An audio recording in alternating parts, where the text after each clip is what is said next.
चोर चोर मौसेरे भाई, या फिर रात गई बात गई। अब इसको हम इंग्लिश में कहेंगे birds of a feather flock together, या फिर लेट बाईगॉन्स बी बाईगॉन्स। दोस्तों ये क्या है? ये इडियोम्स है। अब चलिए हम जानते हैं इडियोम्स क्या होते हैं। इडियोम्स आर फिक्स एक्सप्रेशंस और phrases whose meaning is not taken word by word। इडियोम्स क्या होते हैं? फिक्स एक्सप्रेशन होते हैं जिनकी अपनी एक फिगरेटिव मीनिंग होती है, उनका वर्ड बाय वर्ड मीनिंग नहीं निकालते हैं, बट दे, माफ़ कीजिएगा यह टाइपिंग मिस्टेक है, they need to be learned only, बल्कि उनको सिर्फ याद करना होता है, उनका वर्ड बाय वर्ड मीनिंग नहीं निकालते हैं। They have a figurative meaning, उनकी अपनी एक फिगरेटिव मीनिंग होती है, they need to be learned. दोस्तों फ्रेजेस या इडियोम्स क्या करते हैं? हमारी डे टू डे कन्वर्सेशन को बहुत ब्यूटीफुल बनाते हैं। हम अपने आप को और अच्छी तरह से कम शब्दों में खुद को हम बहुत अच्छे से एक्सप्रेस कर पाते हैं just because of the help of idioms and phrases. तो आज मैं आपके लिए लेके आया हूँ 10 बड़े ब्यूटीफुल इडियोम्स जो आपकी वोकैब में, आपकी कॉन्वर्सेशन में इंक्लूड होनी ही चाहिए। तो चलिए स्टार्ट करते हैं अपनी इडियोम्स और फ्रेजेस लर्न करने की journey. And the first idiom we have is a piece of cake. इसका मतलब होता है एन ईजी वॉक।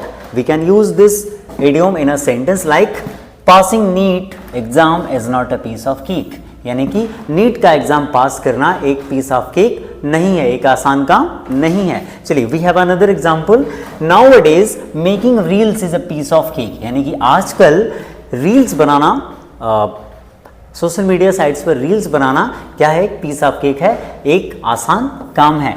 तो दोस्तों आप इसको लर्न कर लें अपनी डेली वोकैब में, इसको डेली कॉन्वर्सेशन में इसको आप क्या करें? यूज करें। Your conversation will be more beautiful than ever. चलिए let's move to the next one that we have, and the next one that we have is cock and bull story. Cock and bull story का मतलब होता है an unbelievable story often used as an excuse. दोस्तों जब हम कोई बहाना बनाते हैं तो उससे हम क्या करते हैं? एक कॉक एंड बुल स्टोरी कहते हैं। तो एग्जाम्पल के तौर पे हम कह सकते हैं, देखिए, don't ask him about his ancestry, उसे उसके पूर्वजों के बारे में मत पूछो, अनलेस, जब तक कि, यानी यदि तुम उसकी कॉक एंड बुल स्टोरी को नहीं सुनना चाहते हो। यानी जब भी उससे तुम उसके पूर्वजों के बारे में पूछोगे, उसके एंसेस्टर्स के बारे में पूछोगे, तो वो क्या करता है? झूठी कहानियां सुनाने लगता है, यानी कि he starts telling Kock and bull story. तो कॉक एंड बुल स्टोरी का मतलब होता है मन गढ़ंत कहानी या फिर बहाना, जो झूठ है, कहानी। तो कॉक एंड बुल स्टोरी का मतलब मनगढ़ंत कहानी यानी झूठ, जो अक्सर एक बहाने के लिए यूज किया जाता है। Let's move to the third one that we have, ये है अ फेयर वेदर फ्रेंड, एक अच्छी दिनों का मित्र, यानी कि जब आपके पास हैप्पीनेस है, कुछ है बांटने के लिए, कुछ देने के लिए, कुछ आपके पास अच्छी चीज़ है, तो आपके जो फेयर वेदर फ्रेंड होंगे, कौन से friend? A friend only in prosperity, यानी कि आपके अच्छे दिनों में जो आपके मित्र होते हैं, आपके बुरे दिनों में आपको छोड़ के भाग जाते हैं, they are called fair weather friend. Okay, we have certain examples to understand the idiom better. देखते हैं, you can easily find fair weather friends around you, यानी कि तुम अपने आसपास अगर ठीक से देखो तो क्या पा सकते हो? अवसरवादी मित्र पा सकते हो। इसके हिंदी में कह सकते हैं अवसरवादी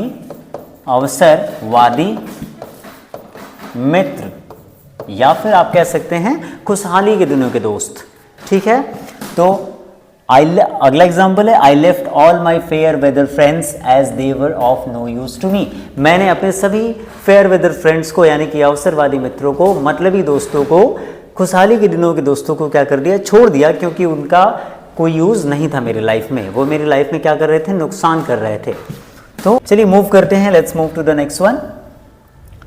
we have the fourth one, a man of letters. Friends, आप, आई थिंक कि आप ये इमेज पहचान रहे होंगे किनकी है। The first Nobel prize winner कौन थे? रविन्द्रनाथ टैगोर। तो अ मैन ऑफ लेटर्स, दोस्तों मैन ऑफ लेटर्स किसको कहते हैं? अ मेल स्कॉलर, यानी कि एक मेल विद्वान को, या फिर लिटरेरी पर्सन, या फिर एक साहित्यकार पर्सन को। तो एग्जाम्पल है, जब भी कोई बहुत पढ़ा लिखा व्यक्ति होता है तो हम उसको कह सकते हैं अ मैन ऑफ लेटर्स। जैसे Rabindranath Tagore was a man of letters. Rabindranath Tagore क्या थे? एक मैन ऑफ लेटर्स थे, यानी विद्वान व्यक्ति थे। He was the first Indian to receive the Nobel prize. वो पहले भारतीय थे जिनको नोबेल पुरस्कार मिला था, नोबेल प्राइज मिला था। चलिए मूव करते हैं अपने नेक्स्ट स्टेज और नेक्स्ट इडियम की तरफ, that is an apple of Discord. Just see मैंने कितना ब्यूटीफुल एप्पल आप लोगों के लिए लाया है। चलिए देखते हैं, एन एप्पल ऑफ डिस्कॉर्ड या फिर बोन ऑफ कॉन्टेंशन, इन दोनों का मतलब एक ही है और वो मतलब है झगड़े की जड़, काज ऑफ डिस्प्यूट, यानी कि झगड़े की जड़, यानी जिस चीज को लेके दो या दो से ज्यादा लोगों के बीच झगड़ा होता है, that is called a bone of contention या फिर एन एप्पल ऑफ डिस्कॉर्ड। चलिए एग्जांपल देखते हैं, एग्जांपल से आप इसको ज्यादा अच्छे से समझ पाएंगे। Kashmir is a bone of contention between India and Pakistan, यानी कश्मीर भारत और पाकिस्तान के बीच में झगड़े की जड़ है, ये सबको पता है। चलिए देखते हैं दूसरा example, Akshara was the bone of contention between the two boys. अक्सर दो युवकों के बीच में जो अभी नए नए जवान हुए हैं उनके बीच में एक लड़की झगड़े का कारण बनती है। जनरली मैं सामान्य बात कह रहा हूं, तो Akshara was the bone of contention between the two boys. Akshara उन दोनों लड़कों के बीच में क्या थी? झगड़े की जड़ थी।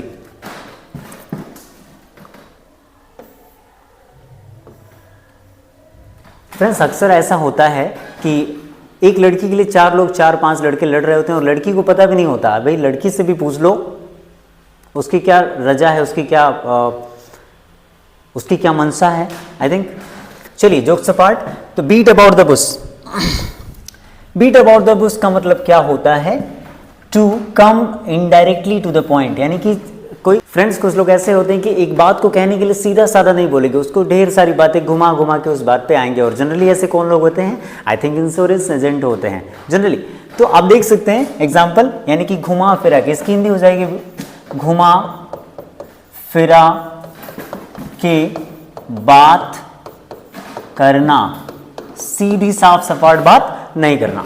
तो कह रहा है एग्जाम्पल कि insurance agents always beat about the bush. Insurance agent क्या करते हैं? क्योंकि उनको अपना प्लान बेचना होता है, टू सेल देयर प्लान्स, अपने प्लान्स को बेचने के लिए, यानी किसी का इंश्योरेंस करने के लिए, अपने प्लान को बेचने के लिए वो घुमा फिरा के बात करते हैं ताकि सामने वाला उनकी बातों में आ जाए और एक प्लान उनका खरीद ले। ओके, अगला है I don't like people who beat about the bush. मैं ऐसे लोगों को पसंद नहीं करता हूं जो घुमा फिरा के बात करते हैं। कुछ लोग स्ट्रेट फॉरवर्ड होते हैं, वो नहीं चाहते कि कोई उनसे बात करे तो ढेर सारे क्लटर्स यूज करे, ढेर सारी घुमा के बातें करे और मेन पॉइंट पे बाद में आए। तो I don't like people who beat about the bush. चलिए आई जस्ट होप कि आपको ये चैप्टर समझ में आ रहा होगा। Now we have the next one, birds of a feather, यानी कि समान स्वभाव के लोग। इसका मीनिंग होता है पीपल ऑफ सिमिलर नेचर या फिर कैरेक्टर। जहां तक मैंने देखा है कि हमारी दोस्ती भी उन्हीं से होती है जिनके गुण हमसे थोड़े या ज्यादा मिलते हों, तो उनको कहा जाता है, समान स्वभाव के लोगों को क्या कहा जाता है? Birds of a feather. और इसमें जोड़ देंगे फ्लॉक टुगेदर, तो ये कहावत बन जाएगी चोर चोर मौसेरे भाई, जैसे कि मैंने वीडियो के स्टार्टिंग में यूज किया था।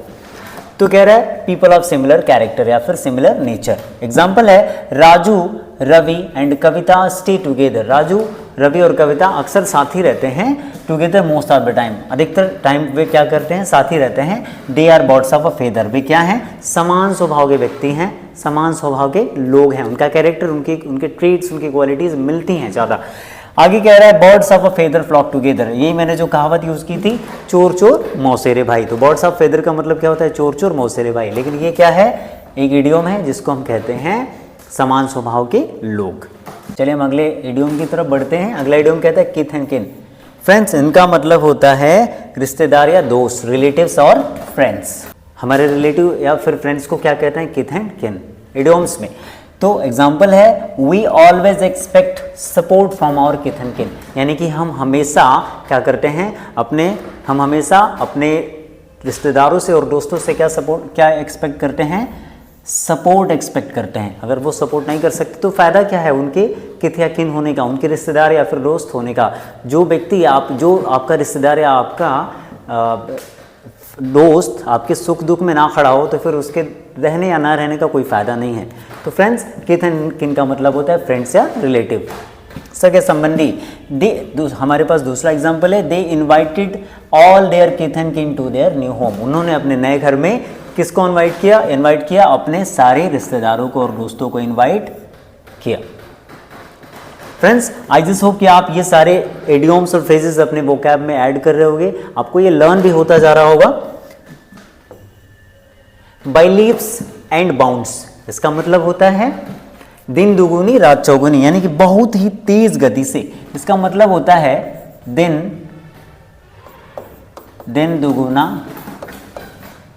दुगुनी रात चौगुनी। दोस्तों ये एक कहावत है, इसका मतलब होता है बहुत तेज गति से, यानी वेरी रैपिड, बहुत तेज गति से। एग्जाम्पल देखेंगे, because of his hard work, वो अपनी कड़ी मेहनत के कारण, एंड गुड फॉर्च्यून, और अच्छे भाग्य के कारण, रश्मि इज ग्रोइंग बाई, ये लीप्स होगा, leaps and bounds. Rashmi is growing by leaps and bounds. Rashmi क्या कर रही है, अपने अच्छे भाग्य के कारण और अपने कठोर कड़ी मेहनत के कारण वो दिन रात, यानी रश्मि दिन रात क्या कर रही है, प्रगति कर रही है।